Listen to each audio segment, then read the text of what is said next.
Liam's world smelled of clean linen and cinnamon toast. His small apartment, though sparsely furnished, was a sanctuary of warmth, its walls adorned with the vibrant, chaotic artwork of his 7-year-old daughter, Lily.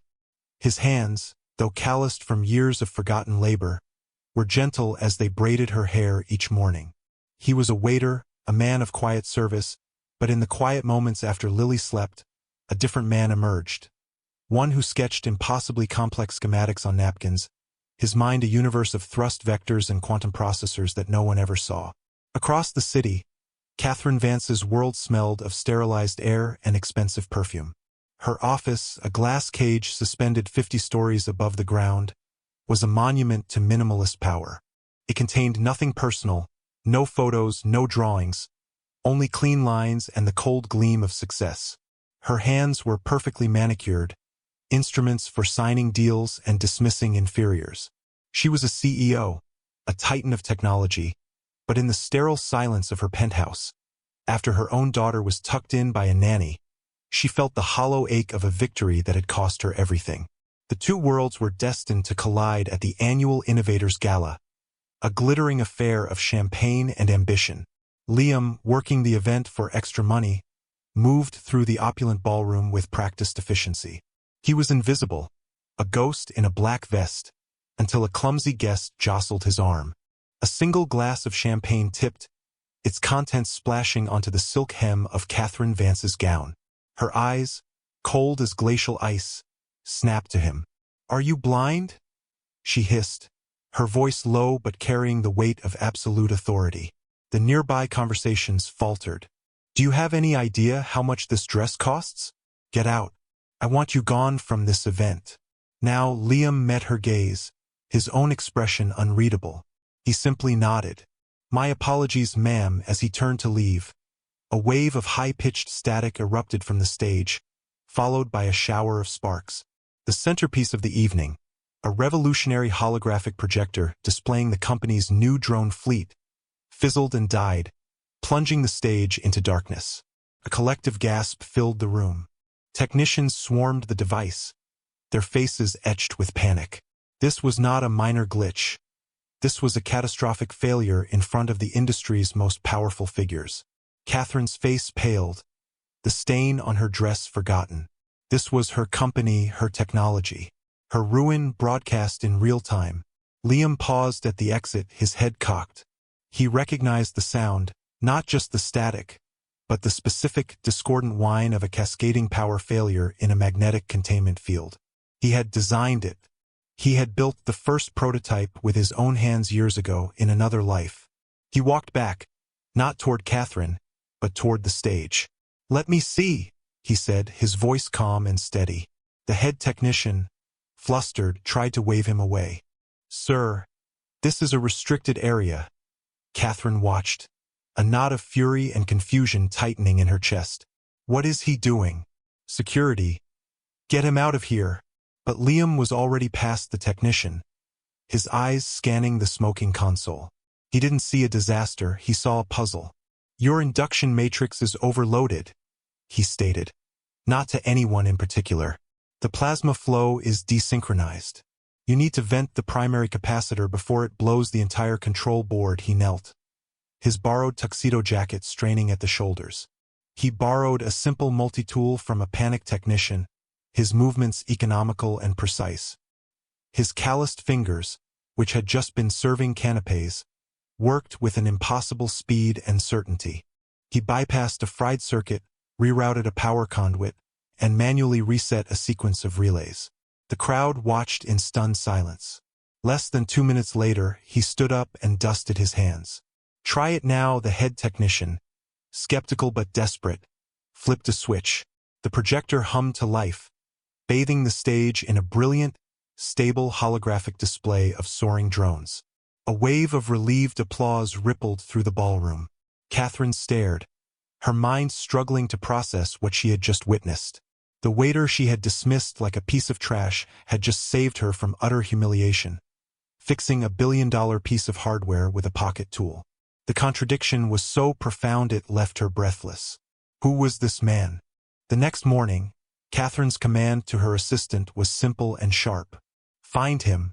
I want to know everything about the waiter from last night. Everything. The file that landed on her desk hours later felt heavier than it should. Liam O'Connell. Current employment. Server at the Gilded Spoon. Previous employment. Lead propulsion and systems architect, Ares Aerospace. He was the wunderkind, the ghost, a legend who had designed half the foundational tech her own company relied on before vanishing without a trace 5 years ago. He wasn't just an engineer, he was the engineer. The shame she felt was a physical blow, sharp and debilitating. She had tried to crush a giant, mistaking him for an ant. She arranged a meeting, ostensibly to offer a formal apology and a check so large it would be insulting to refuse. They met at a neutral cafe. Liam was there with Lily, whose bright, curious eyes took in everything. The apology felt clumsy and inadequate on Catherine's tongue. Liam accepted it with a quiet dignity that only deepened her unease. He refused the check. I don't need it, he said simply. I have everything I need. The real shift happened when Catherine's own daughter, Sophie, arrived with her nanny. Sophie, usually withdrawn and shy, saw Lily's colorful drawing of a star-breathing dragon and was mesmerized. Lily, with the uncomplicated grace of a child, invited her to help color it in. Soon, the two girls were huddled together, chattering away like old friends. Liam watched them, a soft smile on his face. He caught Sophie looking at him, and with a deft movement, he plucked a coin from behind her ear. Her gasp of delight was a sound Catherine hadn't heard in years. In that moment, watching this humble waiter connect with her lonely daughter more profoundly in 5 minutes than she had in 5 months, Catherine's carefully constructed world began to fracture. A message buzzed on her phone, pulling her from the reverie. It was an urgent alert from her lab. Project Chimera, her flagship drone guidance system, was failing. Not just failing, it was behaving erratically, defying all known models of system error. A demonstration for the Department of Defense was 2 weeks away. This was not a public embarrassment. This was corporate extinction. The official reports were useless, a cascade of technical jargon that explained nothing. Her best engineers were stumped. They saw random errors, inexplicable data corruption. Catherine, swallowing a lifetime of pride, showed the data to Liam. He wasn't looking for random errors.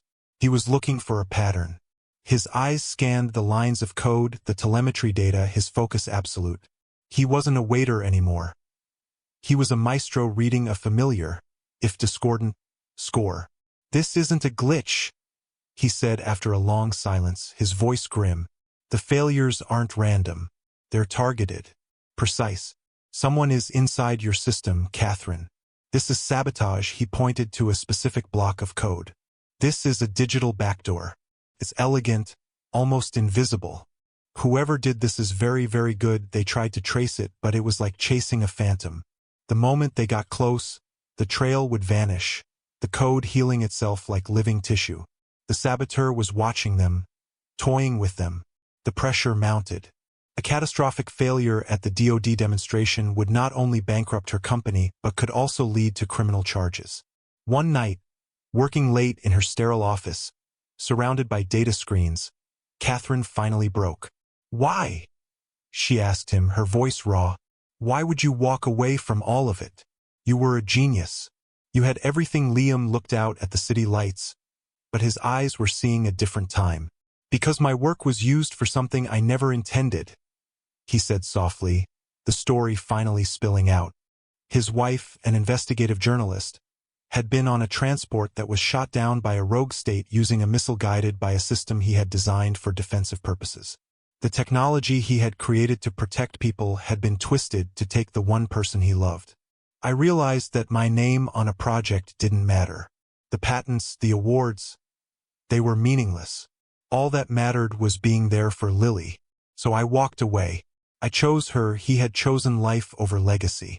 Catherine, who had chosen legacy over life, felt the last of her defenses crumble. She confessed her own fears, the crushing weight of her father's expectations, the terror of being seen as a failure, the gnawing loneliness that all her success couldn't fill. In that shared moment of vulnerability, They were no longer a CEO and a waiter. They were just two people, bound by a crisis and the quiet understanding of profound loss. Liam, now fully invested, redoubled his efforts. He built a diagnostic trap, a complex algorithm designed not to find the saboteur, but to analyze their methods, their digital fingerprint. Every coder has a style, he explained. Like handwriting, the results were undeniable. The coding style, the specific architecture of the malware, was intimately familiar to Catherine. It was the signature of Marcus Thorne, her brilliant, ambitious fiancé, the man who stood to gain everything from her fall. The betrayal was absolute, a cold poison in her veins. He had been whispering encouragement in one ear while orchestrating her ruin with the other. But rage quickly gave way to a cold, clear resolve. They couldn't just accuse him. He was chairman of the board, woven into the fabric of the company. He would deny everything, paint her as hysterical, and use the system failure to stage a coup. "We have to expose him," Catherine said, her voice hard as steel. "Publicly." Irrefutably, Liam nodded, his mind already working. "He's arrogant," he mused. "He'll want to watch it burn himself. He won't delegate the final blow." The plan they devised was audacious, a high-wire act with no safety net. During the live DoD demonstration, they would let the system appear to fail catastrophically. They would create a honeypot, a false command prompt that would look like the system's final self-destruct sequence. It would be an irresistible lure for a narcissist like Marcus, a chance to personally type the command that would end her career. But when he did, his input wouldn't crash the drones. It would broadcast his treason to the entire world. The day of the demonstration was a storm of media, military brass, and nervous investors. The air in the vast auditorium crackled with tension. Catherine stood on stage, outwardly poised, inwardly a maelstrom of fear and fury. Liam was backstage, a ghost in the machine, his fingers flying across a keyboard.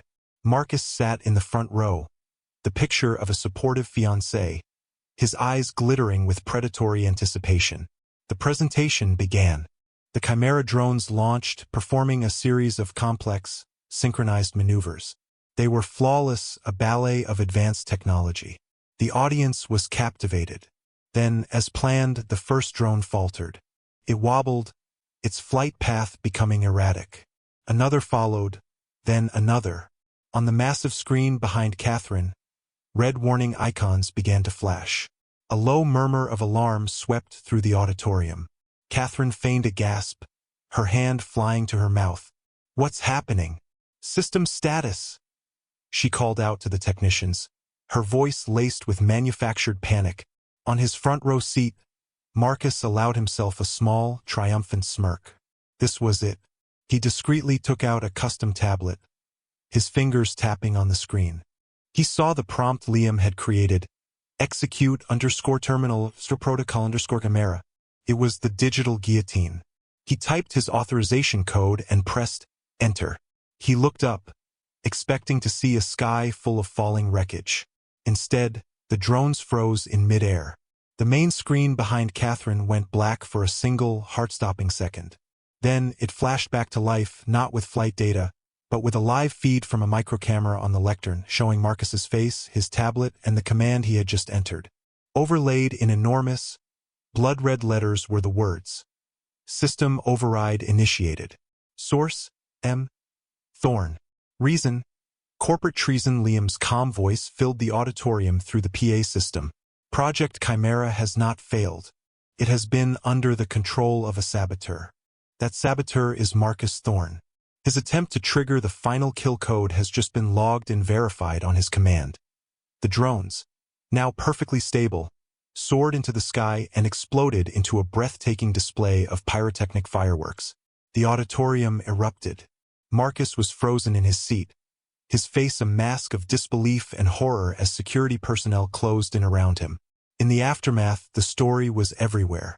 Vance Innovations was lauded for its security, its resilience.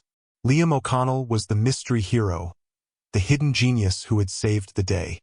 Back in her office, the air finally clean, Catherine looked at Liam, the man who had rebuilt her company and, in the process, helped her rebuild herself. "The board is offering you a position," she said. "Chief Technology Officer. A blank check. Anything you want." He smiled, a genuine, warm smile that reached his eyes.